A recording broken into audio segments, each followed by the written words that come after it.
এই সংবিধান সংশোধন এক কথা এটা বেআইনি, সংবিধান বিরুদ্ধ এবং এটা অবাস্তব এবং সত্যিকার কথা বলতে এটা বাস্তবায়ন হলে দেশ ধ্বংসের পথে এগিয়ে যাবে। দেশে কোনো রকম কোনো স্থিতিশীলতা থাকবে না। একটি সরকার 4-5 দিনের মধ্যে সরকার পরিবর্তন হবে, কোনো আইন সঠিকভাবে পাশ করতে পারবে না, কোনো এইভাবে কোনো দেশ চলতে পারবে না। যতক্ষণ পর্যন্ত আপনি একটা লোকের দায়িত্ব দিবেন, তাকে ক্ষমতা দিতে হবে। আপনি সম্পূর্ণ ক্ষমতা বাদ দিবেন, সেটা হতে পারে না। আপনি স্বৈরাচার বন্ধ করবেন, কিন্তু করতে গিয়ে দেশ চালাবে কিভাবে? একটা দেশ চালানোর যে মানুষকে যখন আপনি দায়িত্ব দেবেন, তাকে ক্ষমতা দিতে হবে। ক্ষমতা যদি না দেন, সে কোনোদিন দায়িত্ব পালন করতে পারবে না। অন্তর্বর্তীকালীন সরকার সংবিধানের অধীনের একটি সরকার।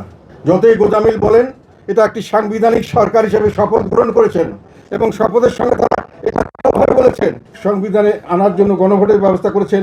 সেটা সংবিধানের গ্রহণযোগ্য কোনো বিধান নেই। শুধু নির্বাচিত সংসদ সদস্যরা সংসদই শুধু সংসদে কোনো সংবিধানের কোনো রকম কোনো পরিবর্তন করতে পারে। কাজে এই গণভোট করে গিয়ে আমি মনে করি অন্তর্বর্তীকালীন সরকার তাদের শপথ ভঙ্গ করছেন। দেশের স্বার্থে, জনগণের স্বার্থে এবং আইনের শাসনের স্বার্থে আমরা বিশ্বাস করি যে এই গণভোটকে আমাদের সকলকে প্রত্যাখ্যান করা উচিত, না ভোট দেওয়া উচিত এবং এই গণভোট অধিষ্ঠিত না হোক, সেটাই আমরা চাই, আমরা দাবি করি।